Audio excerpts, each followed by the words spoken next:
Hello everyone, and welcome back to another True Crime Mysteries video. Thank you all for being here. Today we're discussing 3 cases of jealousy, rage, infidelity, and mistresses who murdered. Let's get into it. Number 3, Alisa Jackson. It was on November 15th, 2014, when 40-year-old Sergeant Michael Walker, an Army medic, returned home at approximately 6 a.m. after working a night shift at the Tripler Army Medical Center in Honolulu, Hawaii. He walked upstairs and found his wife, 38-year-old Catherine Walker, bloody on the floor of their primary bedroom. He quickly called 911. Military police officers arrived at approximately 6:40 a.m., and it took Walker 90 seconds to come down and answer the door for law enforcement. According to the first responding officer, Walker appeared to be on the phone with his chain of command. He escorted the officer to the bedroom, where they saw Catherine on the floor with a bloody knife next to her body. First responders showed up shortly after, pushing past Walker and the officer. Catherine was pronounced dead at the scene and suffered multiple stab wounds to the neck and torso. The military police officer escorted Walker downstairs, asking him to wait outside while they checked on his wife. He asked if he could sit on the couch downstairs, as he'd be more comfortable there, and the officer allowed this. While Walker was waiting on the sofa, he told the officer that he tried to perform CPR but was unsuccessful. Walker was an Army medic, and he knew what he was doing. However, the officer noted that Walker was clean, with no signs of blood, which was odd as the scene upstairs had been quite bloody. Walker was later asked to move to the front porch while the officers processed the scene. While in the porch, the first officer on the scene stayed with Walker. Not long after, agents from the Department of the Army Criminal Investigation Division, CID, arrived, and asked Sergeant Walker if he could come to their office to answer some questions. Walker didn't object and went with the agents willingly. Catherine and Michael lived on the Aliamanu military reservation in Hawaii. The two had been married for 11 years, and according to friends, they'd always seemed so happy and sounded like the perfect couple. They were both involved in their church, the Church of Jesus Christ of Latter-day Saints. Catherine had talked with friends about wanting to start a family. To everyone they knew, they had a wonderful marriage. Catherine was proud to be a military wife, and she loved to travel and the life that she had built with Michael. During the interview with CID, many questions came to light. Spouses are almost always asked questions and are very often the first suspects. When they arrived at the CID office, a military building, Walker was asked to give up his cell phone, which is normal procedure.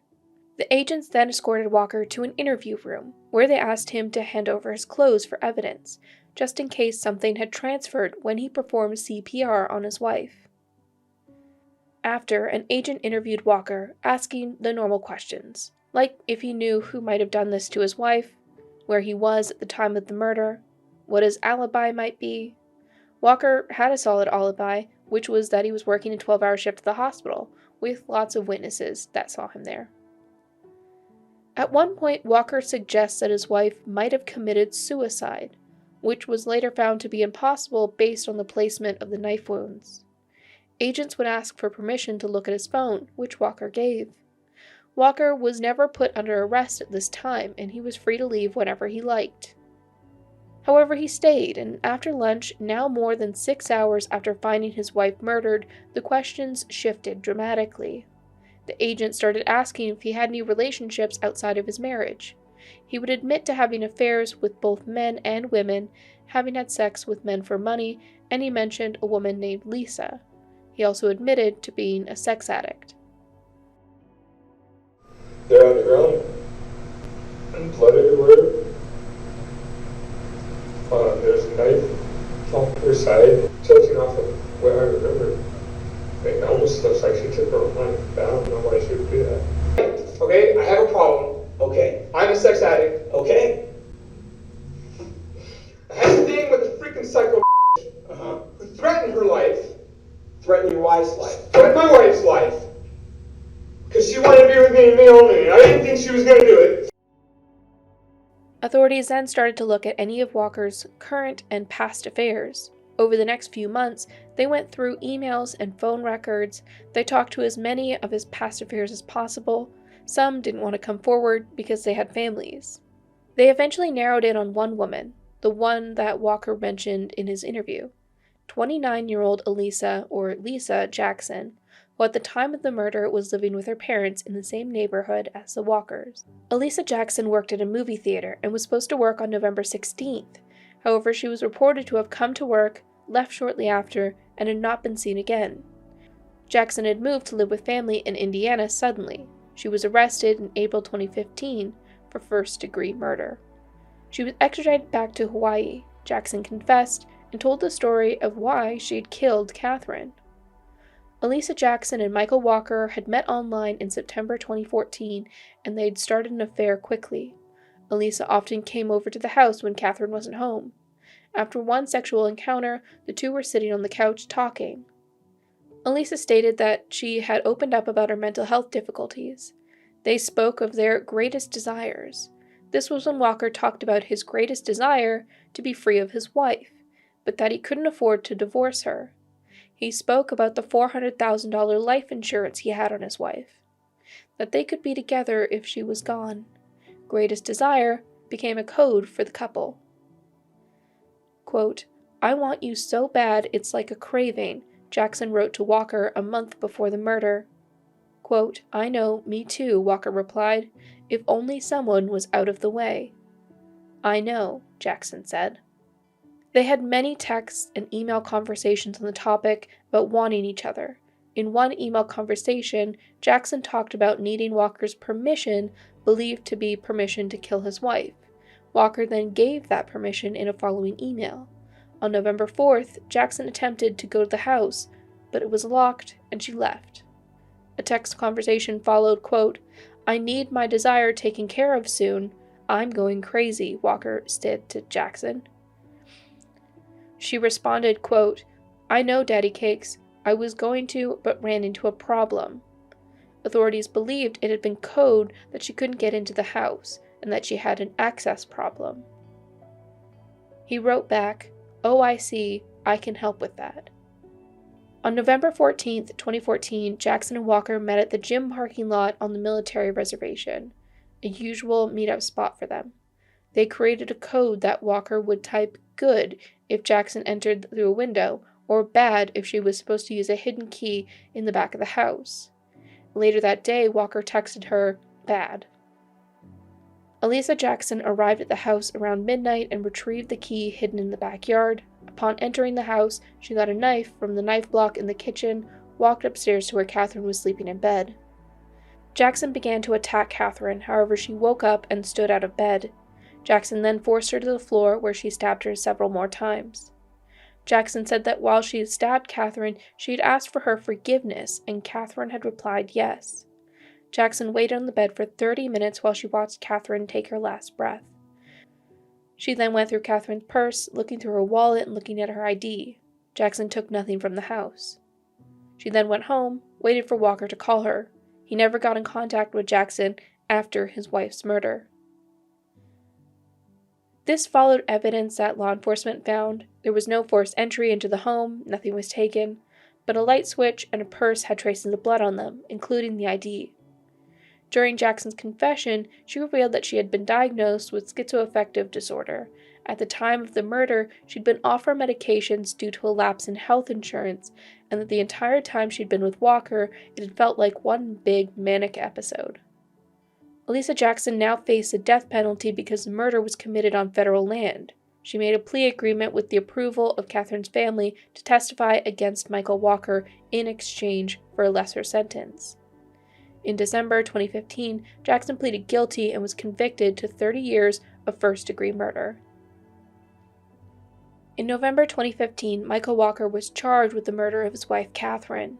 He pleaded not guilty and was initially supposed to stand trial in mid-2016, but in 2016 he was court-martialed with charges of creating child explicit images, the sexual assault of a minor, and physical assault of a minor. While investigating his computer for evidence related to his wife's murder, they found inappropriate communications with a young boy. In 2017, he was sentenced in military court to 3 years in prison for possession of inappropriate child materials and 10 years for the assault of a minor. Also in 2017, he filed an appeal to have some of his original video interviews removed from the records as his lawyers were arguing it violated his Fifth Amendment rights. He won that appeal because they hadn't read him his Miranda rights, and during the interrogation, the agent had asked questions after he had invoked his rights for legal counsel. But yesterday, just days before trial was set to begin, a federal judge ruled most of the interrogation by military investigators cannot be seen by the jury. Basically suppressed the entire confession as involuntary and coerced due to abusive police misconduct. Walker's attorney, Bernie Brevard, says his client's rights were clearly violated. Accusatory questions without reading him his Miranda rights. When he did read him his Miranda rights, he said, "Do you want a lawyer?" My client said, "Yes, I want a lawyer." He refused to accept that. He's supposed to stop the interrogation, get him a lawyer. He kept going. Prosecutors agreed that some parts of the confession should be suppressed, but the judge apparently went further than they expected and appears to have damaged their case. They're hoping the Ninth Circuit will allow them to use other parts of the video, especially if Walker tells a different story on the stand. This included information about the affairs, but not the information found on the cell phone.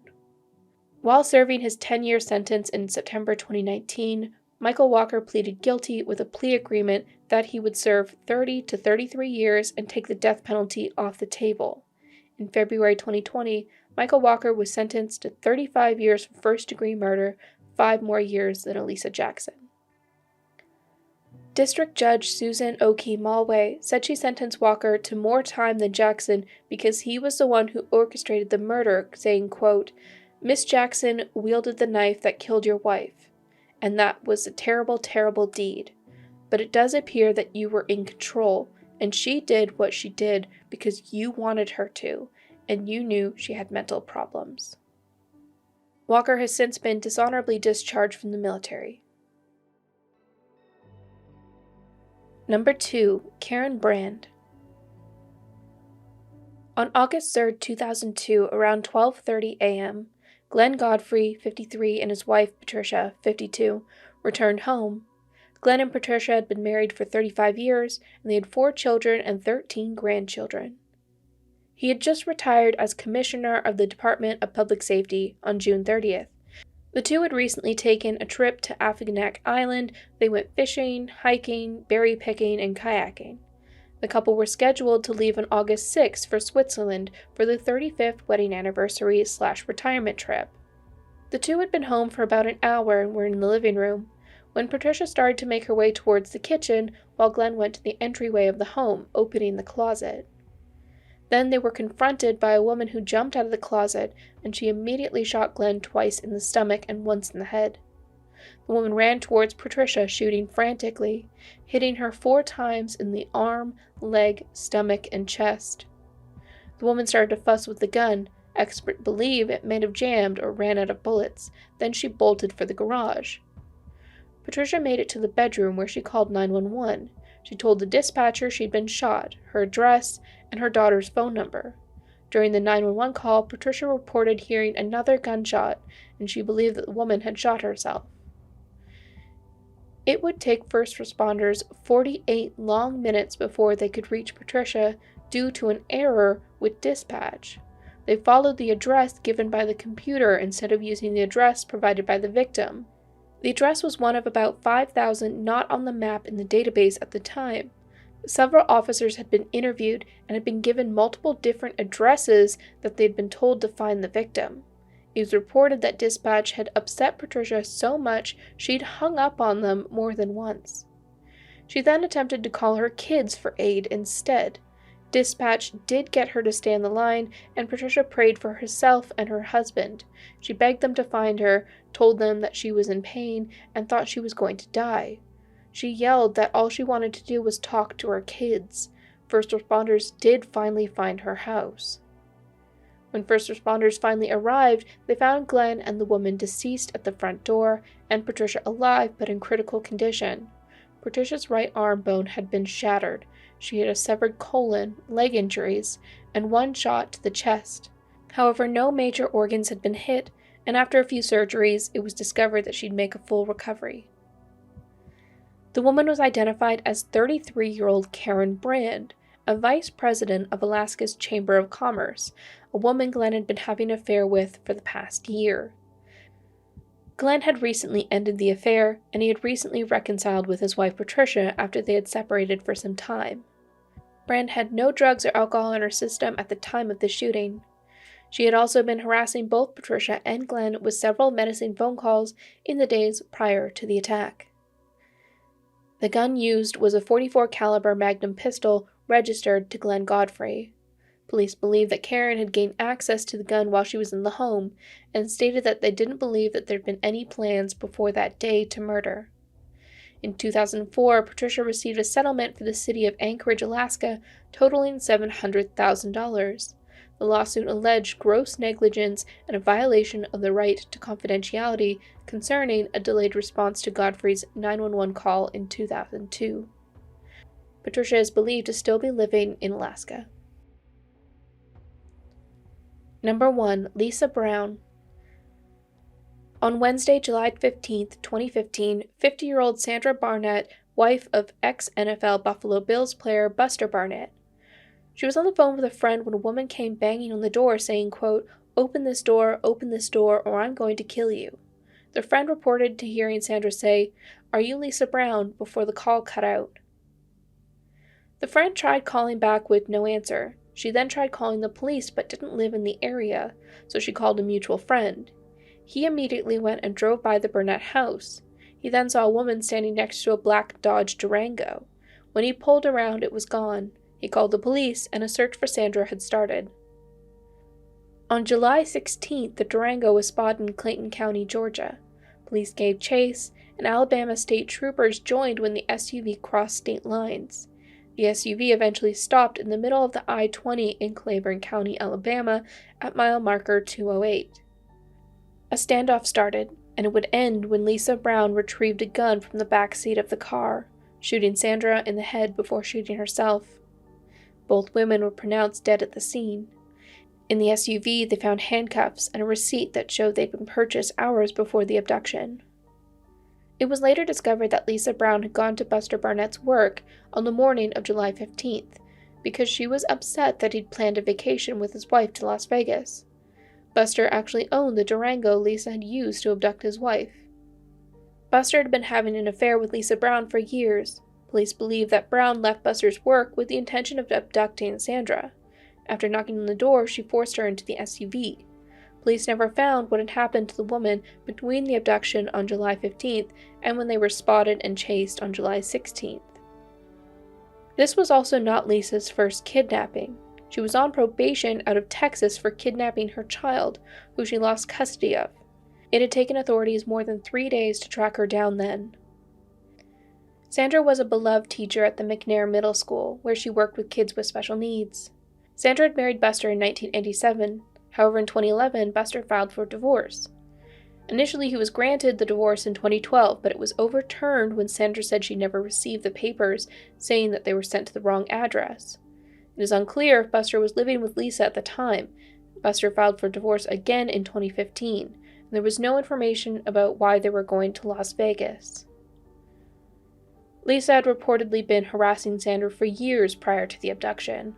Lisa had several mental health issues, which included violent and suicidal tendencies. She'd been in a 2-year relationship with Buster. He owned the home that she lived in, and is believed that the two shared a residence together. Buster won control over his wife's estate, saying that he had no involvement in the kidnapping or murder of his wife. Courts ruled in his favor because he had never been convicted in civil or criminal court. There's no evidence that he knew what Lisa Brown was planning to do. Well, that's going to be it for this video. Thank you so much for sticking around to the end. As always, if you want to support the channel, the easiest way is to hit the like button. You can also subscribe and hit the notification bell so you don't miss my next upload. Other ways to support the channel by joining my Patreon or channel membership. I also have merch, and you can find links to all that in the description box, plus a few extras.